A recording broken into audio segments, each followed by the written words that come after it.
What's up guys, I'm just a gamer and I'm back with my review of Clair Obscur Expedition 33. And yeah, as you may or may not know, my playthrough of the game is currently going up on the channel. I think the first two parts are out, more will be out shortly. But I have completed the game at this point. I have reached credits and I have to say this game deserves all the hype. It is simply incredible, it's amazing, and I cannot recommend it enough. It is just so freaking good, and if you have the opportunity, please go play this game. Please, please, please play this game.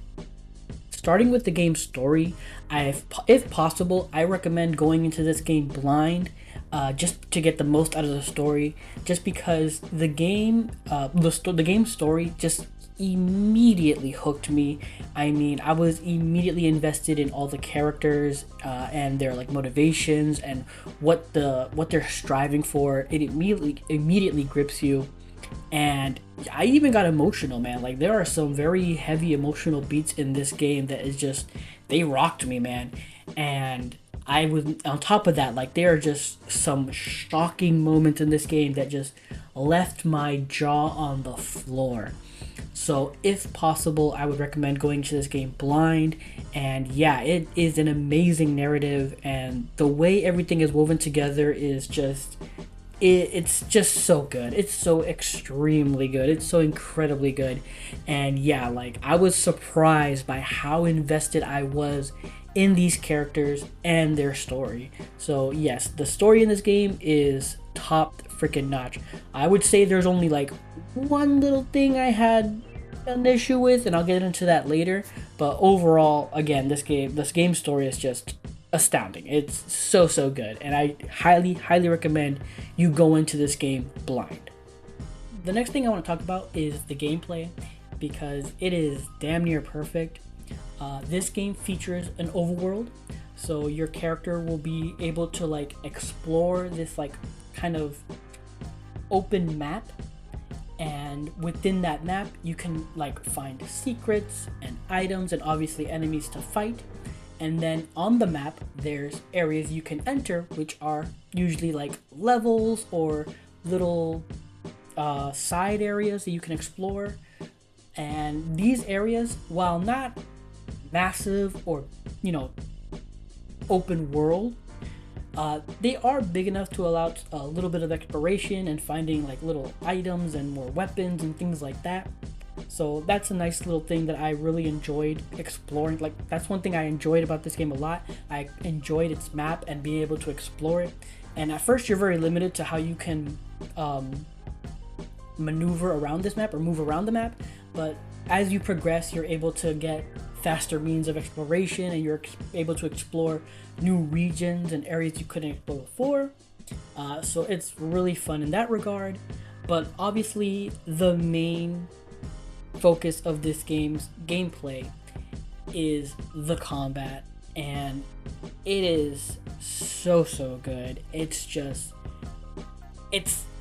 I can't gush about this combat enough. It is the only downside about this game, about the combat in this game, is that it's addictive, like too addictive, like to the point where like I over leveled, and like once I got to like certain areas I over leveled and I ended up steamrolling a lot of like the later bosses in the game's story, just because of how addictive the game's combat is. So yeah, like there is a bit to get into, so let's just start with the fact that this game is a turn-based RPG, which for those of you who don't know, that means during combat your character, you play in a certain order, where the enemy goes and then your turn goes, the enemy goes and then your turn goes.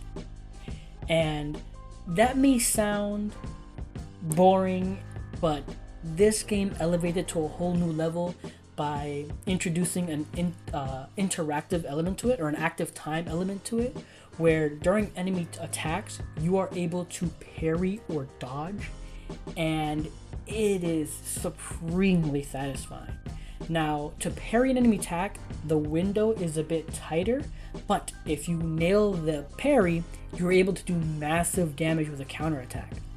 Dodging, on the other hand, while more forgiving, you there's no counterattack. You really can't do anything afterward. It's just basically dodging damage.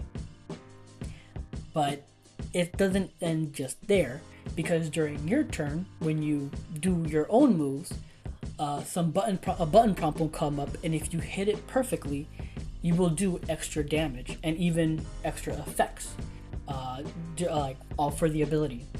And each character in the game has their own special element to their character. For example, Gustav, his electric arm, you can build up its charges to level 10, and the higher the charge, the more damage it does, and at full charge it can break an enemy target. Lune, she's basically the mage, but the way the magic system for her works is really unique and different, and it just goes on and on. It's crazy how in-depth this game's combat is, even though it's a turn-based RPG. And then instead of gear, you have pictos.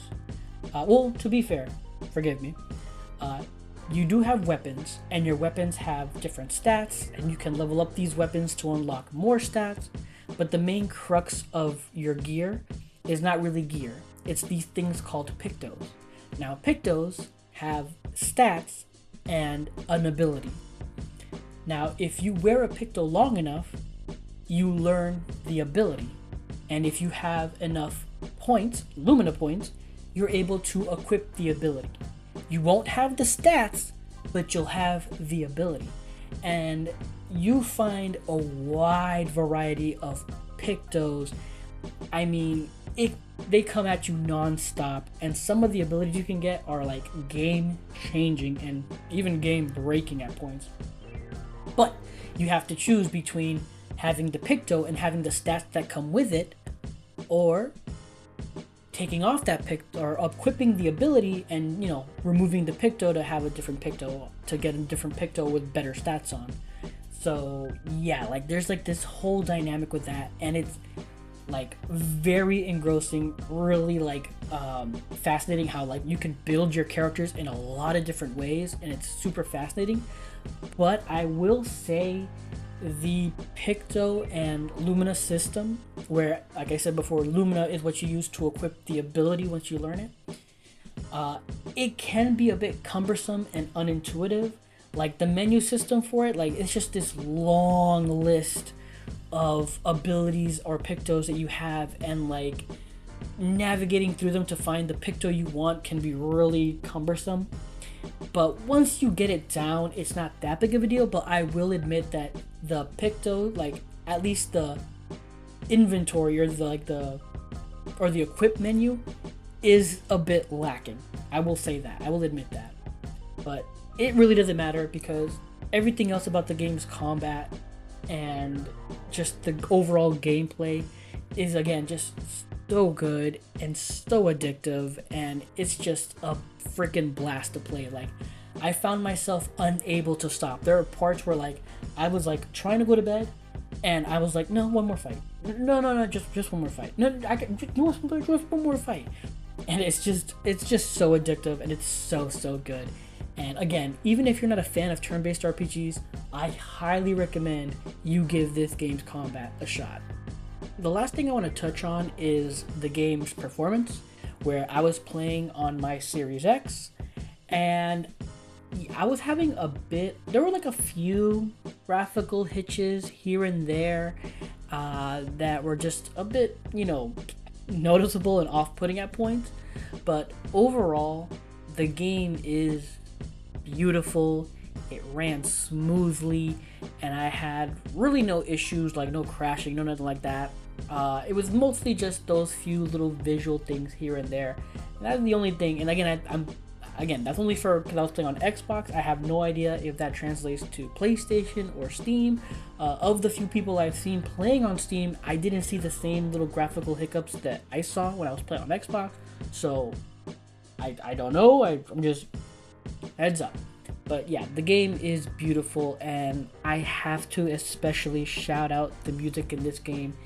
It is phenomenal. And there are just songs in here that I know for a fact I am just going to be listening to for forever.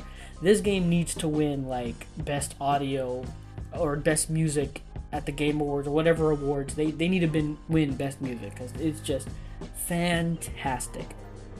And yeah, I mean, what else can I say? I wholeheartedly love this game. It is a 10 out of 10.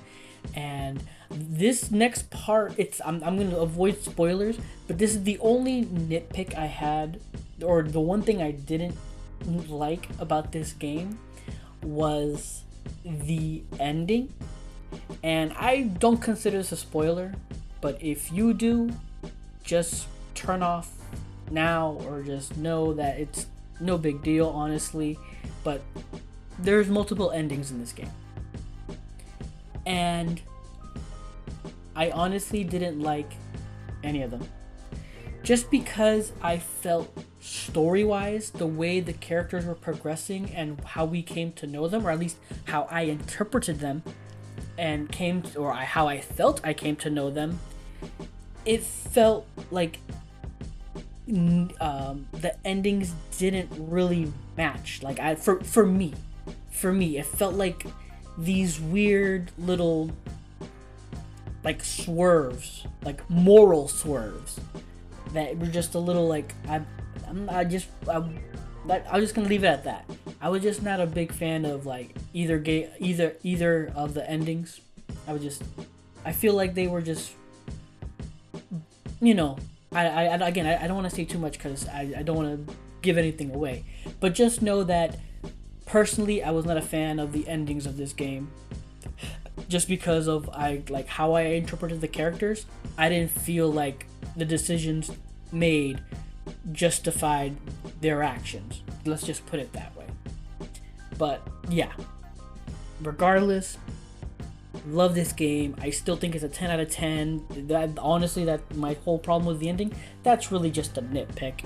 And yeah, like everything else about this game is just like, it sets a new bar. Honestly, again, I believe that this game's combat system is going to inspire and